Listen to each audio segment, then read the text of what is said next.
let's take a look at what we got cooking. That doesn't want to look like that. That wants to look like that. Okay, now we want to remove the basting from the front here. And we're going to try to get the tape off in one shot, which it usually does. I didn't really smash that down, so that's why that worked that way. And we're going to open the zipper, and that's it. Now we have a zipper. I am probably going to go back over to the machine, and I'm going to put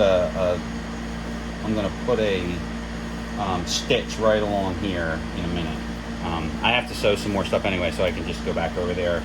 With the zipper foot still on, just go put a nice little style piece. Just a nice style stitch right there. As a matter of fact, I can probably get it to go all the way down to there if I try really hard. And I do want to do that. Now, flip it over. I'm back on this side here. And okie dokie. So the next one is you got to put your pecker protector in here, which is what this is. I'm gonna, if you've ever seen something about Mary, you know exactly what I'm talking about. All right, let me get a bleeder. Now,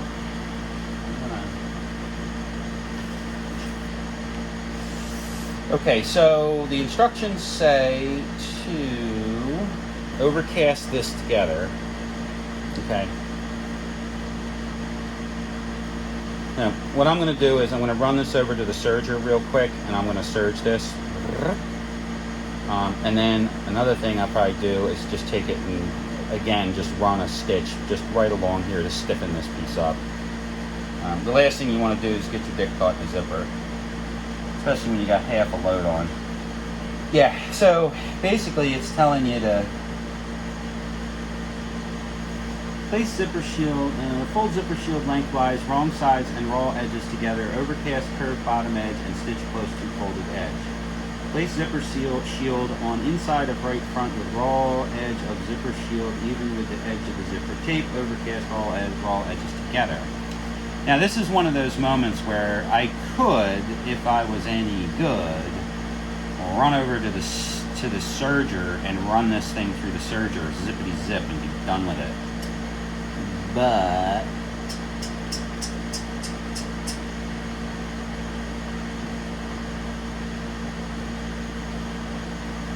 okay, yeah, so that's what I'm going to do. I'll be right back. Alrighty, we're back. So I did two things here. I squared this off because this is designed to have a circle, right? A semicircle. I'm not doing a semicircle, I'm doing a square. So I squared that off, and that's going to go right there like that after I cut this back. Now I'm very carefully going to take my skizzers here, I'm going to put that like that, and I'm very carefully making sure not to cut through anything you're not supposed to cut through.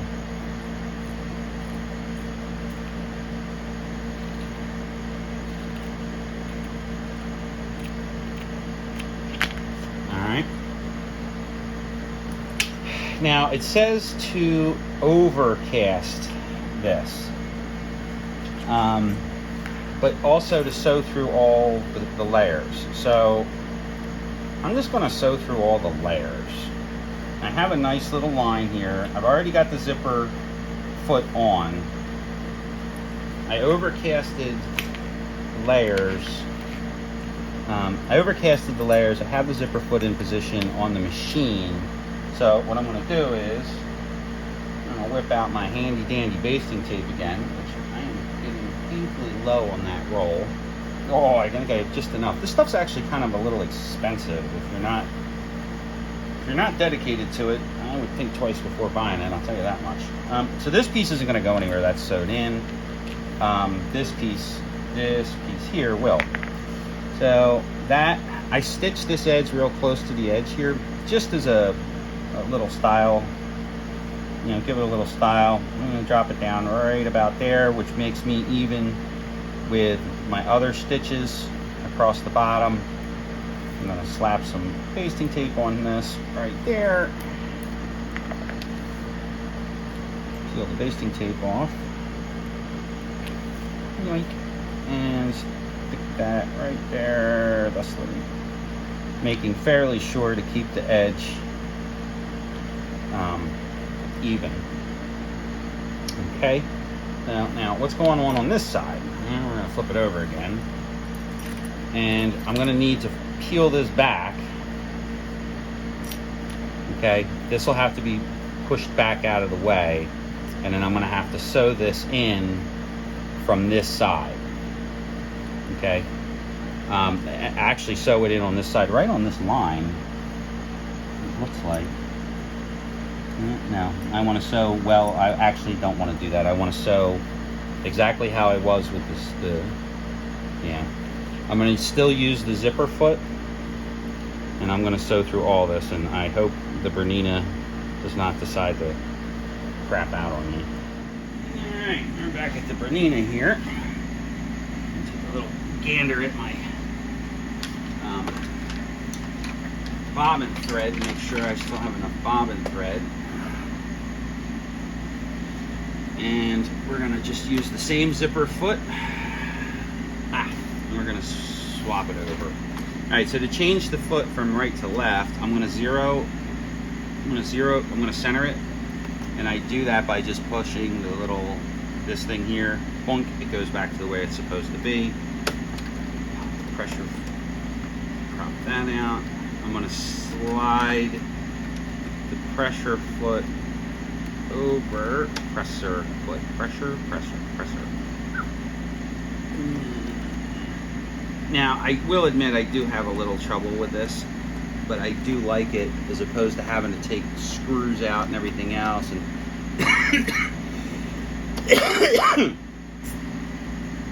actually, the Sailrite, I noticed when you take the screw out to change the foot, it sometimes the screw loosens up. I don't know if that's the screw or the machining or whatever, but I'm going to end up having to probably put a drop of Loctite on that in that hole. Yeah, just put a little blue Loctite in it. Okay, so now I'm going to do exactly the same thing. I'm going to set the foot, and it looks like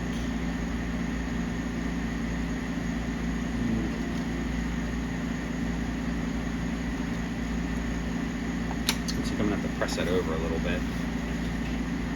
I want to just check my whole length here to make sure I'm not running over the zipper or have way too much space between the zipper and what I'm going for. I want it relatively I want the cloth relatively close to the zipper. This is a non-locking zipper, and what'll happen is I'll be walking around fishing with my fly down all the time if I'm not careful.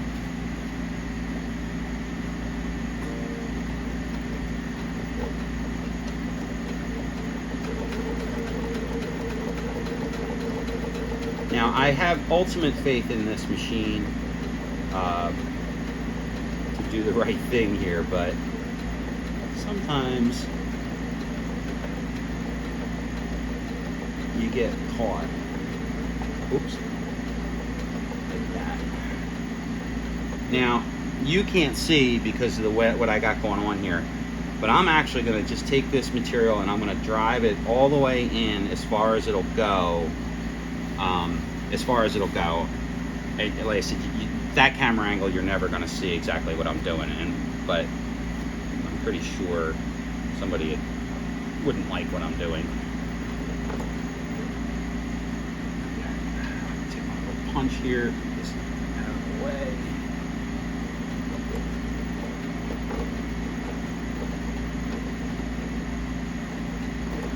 No, that's it. That's as far as it'll go. Back step it a little bit, forward a little bit because I came off where I wanted to be. Raise the needle, raise the foot, and I'm actually going to pull it out and take a look to inspect my work to make sure I don't have a screw up going on here, which always possible with me. That's why I video as much as I do. That's why I don't edit a whole lot, because nothing's funnier than watching me screw up. Yeah, see, I knew this was going to happen. While the Bernina is really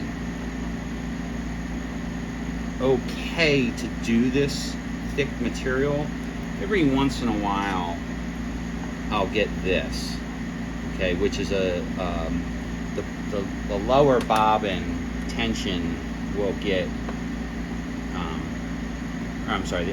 the tension will get a little funky when I'm doing something stupid. And basically what I was doing just now was kind of stupid.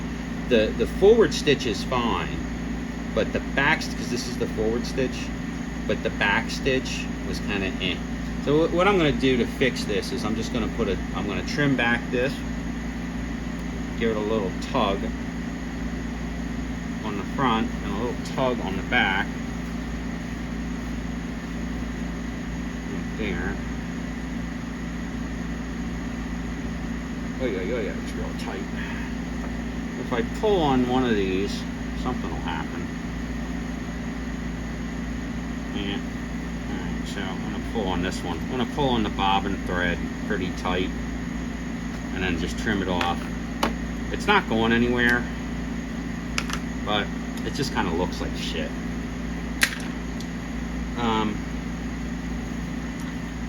Because of that, let me trim all this off too. That's another thing, is I start getting all these threads going all different directions and getting all flunky, and it makes things life much more difficult. So because it did that, it really what is probably going to be one of the thickest sections that I sew with this machine, because it's going through the zipper and 3, 4 layers, 5 layers of this duck canvas, and it did it really nice, actually. I'm sure it's fairly difficult to see from that angle, whatever. The stitch is very nice all the way down until it got to the bottom, and it went, I don't like this.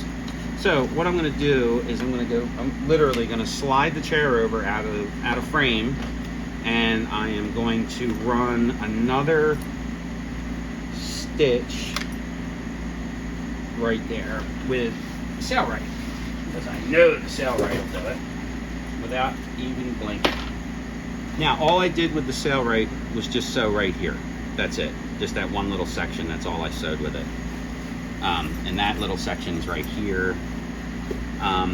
Once again, I'm kind of going for a burly look, so a large stitch like a bar tack here on this material, you're never going to notice. And that's basically what I did, was just like an oversized bar tack. I'm going to run this through here.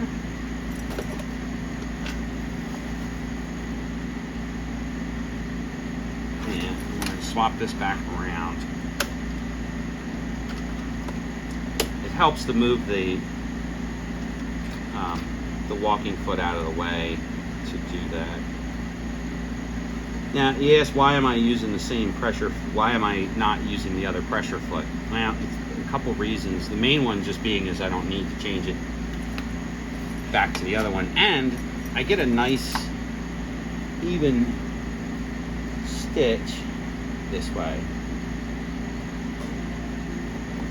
And when I'm talking about even, I mean I can use the guide, the foot as a guide.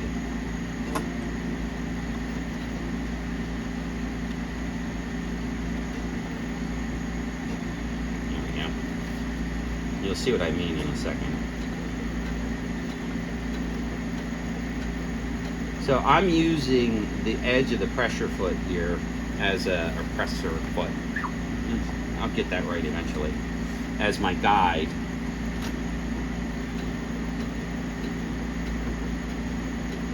And hopefully, if I don't mess it up,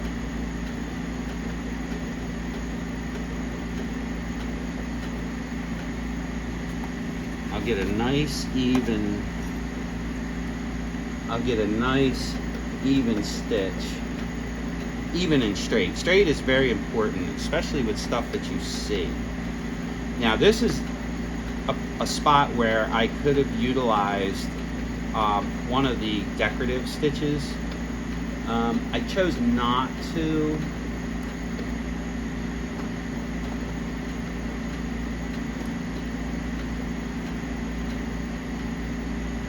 Now I'm burying the needle back. I'm burying this stitch in that goofy bar tack I got going on there.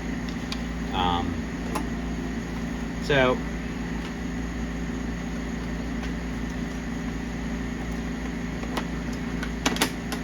it gives me a really nice even straight stitch by doing it that way. Now let's go back to the table and take another look. Alrighty, so we're back now over to the front here. Oh, so let's show, before we go, I jumped forward. Let's go back here for a second. I forgot, because I get the knots. Alright, so a couple things. One is the front is done. Okay, so this is what the front's going to look like. When all is said and done, that's basically what the front with the zipper with the fly is going to look like. My personal opinion is this fly is again a little bit too short. You know, I got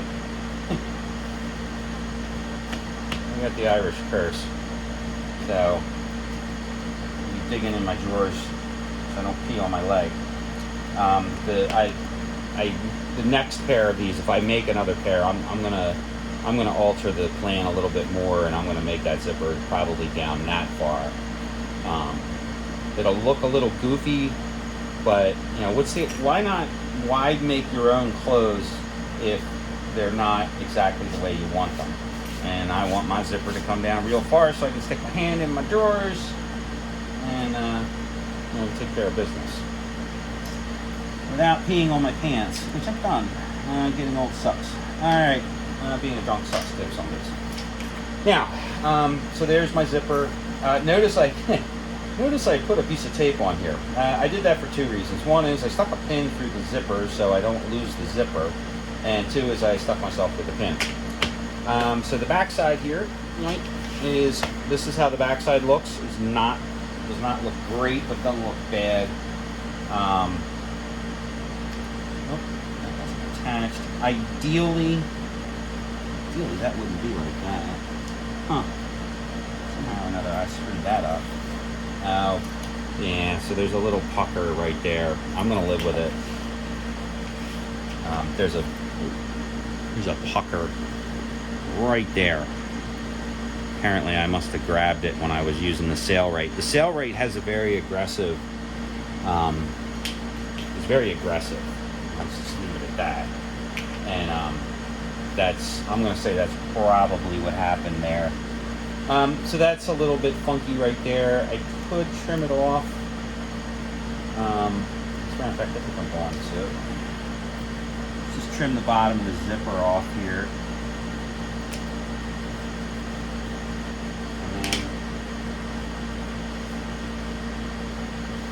You'd think for somebody that chain smokes, I'd have a cigarette lighter in my hand.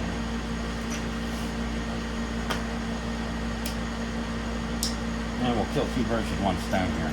So I'm just going to take this, put that up, and just give it a little business here with the lighter. Whoops.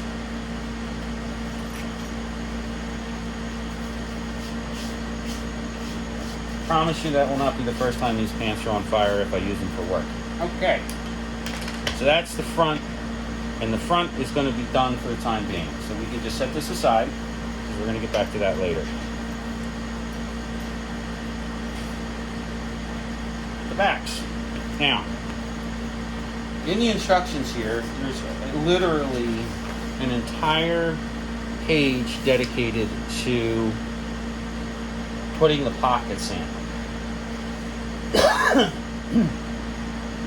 If you are going to use the pattern as it was designed, okay, this you know, the 3884, and you want to create these dressy shorts and or pockets that are inside the pants, then you need to follow these directions. Okay, so that's how, and you need to cut these parts of the pattern out, and yada yada yada. Now, because I have done this section of the project in the past, the pants that I'm wearing right now, I highly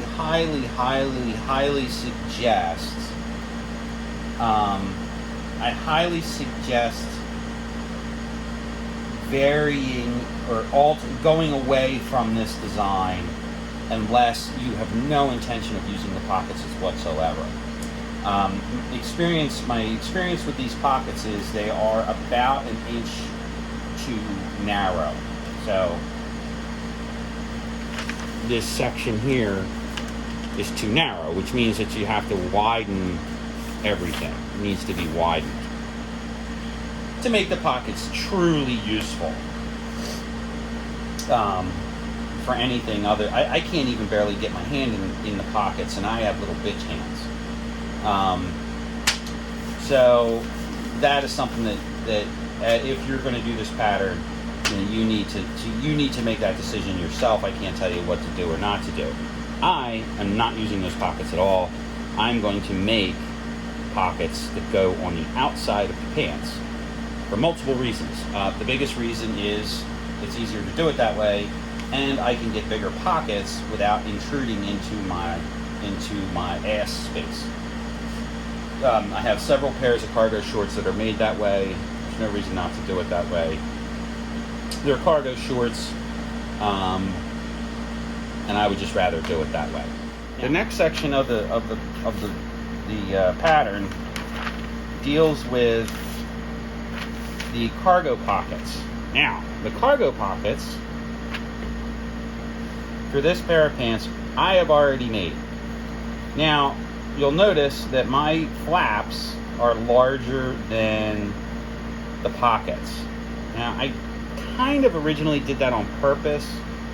Now I'm questioning, I am kind of questioning my decision. Mainly for a style standpoint, these look a little goofy being so oversized. I mean, they're a half an inch oversized. But I pretty much use all my pockets all the time.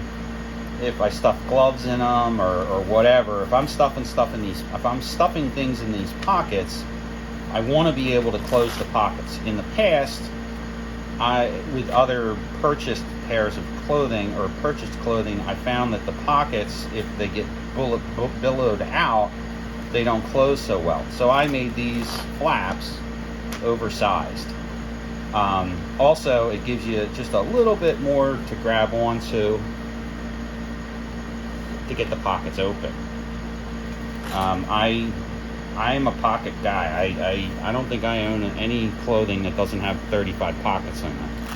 Then again, I also lose shit all the time too in my own clothing. And back to that Stenod's thing. So,